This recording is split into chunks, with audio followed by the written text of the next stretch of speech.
Hey everyone, welcome back to the Incredible India podcast series. I'm Tim. And I'm Debbie. Hello. So today we're doing something a bit different. We're taking a virtual guided tour That sounds interesting. Where are we headed? from Kolkata to Murshidabad, which, used to be the capital of Bengal. It's like getting a backstage pass to a really key moment in history. Okay, Murshidabad. And our source for this deep dive. It's based on the info from the Great Betrayal at Murshidabad 5 Census Tours website. Ah, the Great Betrayal. So it sounds like it focuses on how the East India Company really started to gain control of India. Exactly. The core idea, according to the site, is this story of betrayal specifically, the Nawab of Bengal being betrayed, which helped the company rise.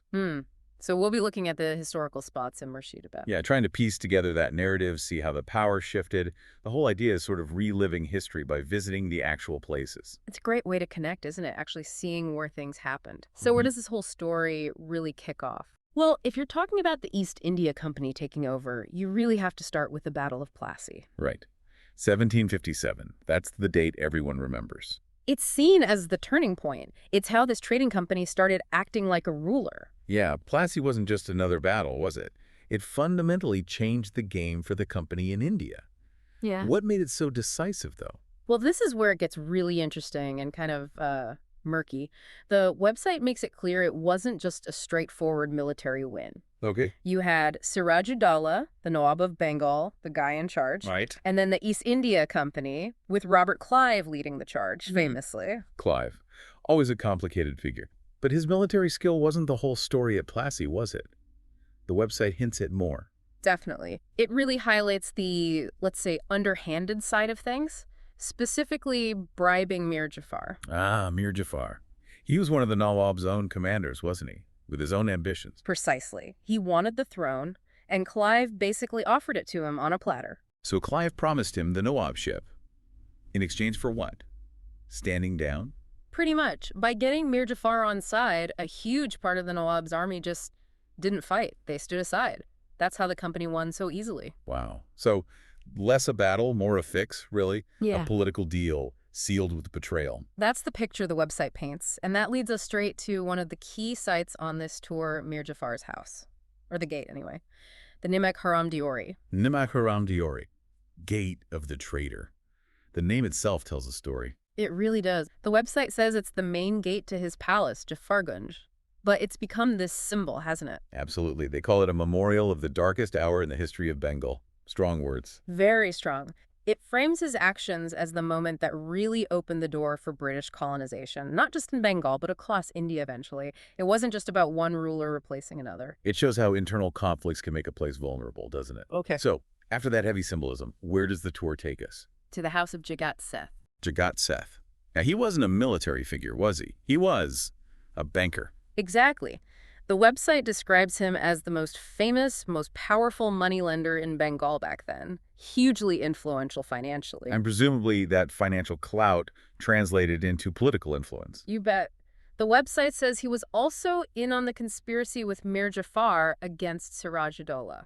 Interesting. So the military betrayal was backed by financial power plotting behind the scenes. It's a web of intrigue. Definitely paints that picture.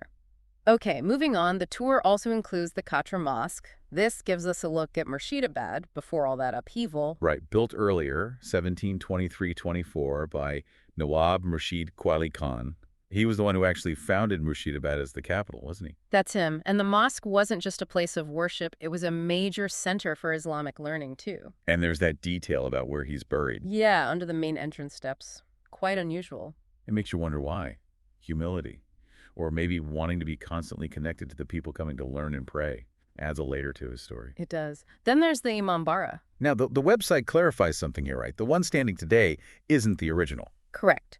The original, built by Siraj-ud-daula himself, actually burned down. Ah, okay. So the current huge Bara Imambara was built much later, in 1847, by Nawab Nazim Mansoon Ali Khan Faridun Jah. And built incredibly fast, apparently. Yeah, just 11 months. Which is kind of mind-boggling for a structure that size back then. Shows the resources they still had. And it's right there on the banks of the Bhagirathi River. Must be quite a sight. Definitely. Okay, next up, the big one. Hazardawari Palace. The Palace of 1,000 Doors. Sounds immense. It is, though the website clarifies it's actually 900 real doors. And the other 100. False ones, apparently to confuse intruders. Hmm. Clever, maybe. Or just adds to the mystique.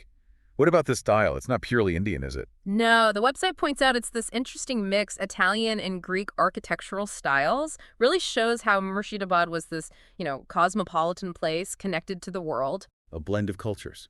So beyond the amazing sights, what's the actual experience of the tour like, according to the website? They talk about having a cultural evangelist as your guide. A cultural evangelist. Yeah. Okay, what does that mean in practice? Basically, someone who doesn't just point at things, but really unpacks the history, the culture, helps you understand authentic India, as they put it. So, deeper context. Makes sense.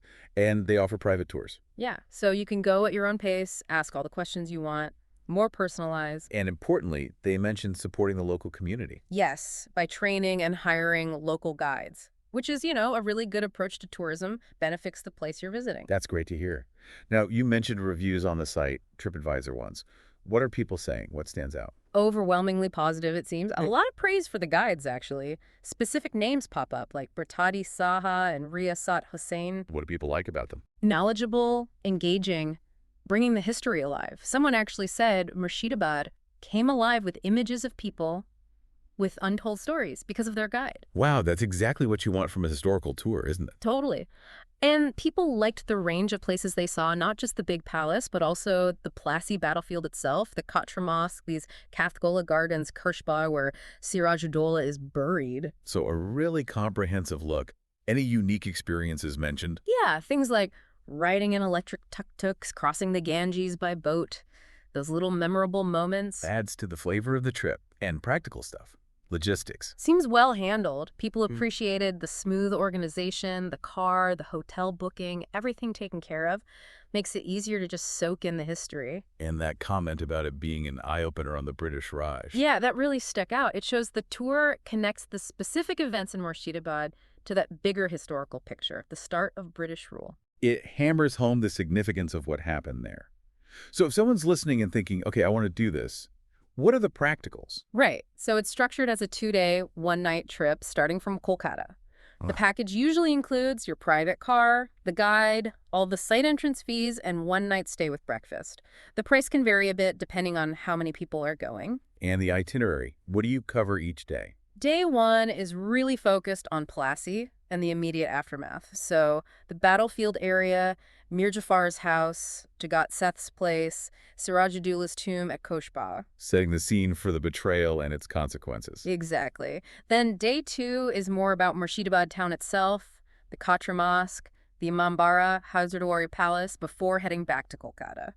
Seems like a logical flow, covering the key narrative points. Yeah, it really does seem like a well-thought-out way to experience this crucial bit of history. So, wrapping up this deep dive, the Murshidabad tour feels like more than just sightseeing. It's a journey into a really pivotal and maybe uncomfortable part of India's past. Absolutely. Visiting these places, you get a tangible sense of connection to those events, It helps understand how things unfolded, the rise of British power, the impact of that betrayal. It's that mix of the grand historical sweep and the very human stories behind it, the ambition, the betrayal, the consequences. Definitely. So for anyone whose interest is piqued, who wants to book this Great Betrayal at Murshidabad tour from Five Senses Tours, How do they do it? it's pretty straightforward. You can email them at contact@fivesensestours.com. Remember, that's the numeral 5sensestours.com. Contact at fivesensestours.com. Got it. Or you can call or send a WhatsApp message. The number is +91 984 56 77446. +91 984 56 77446. Okay.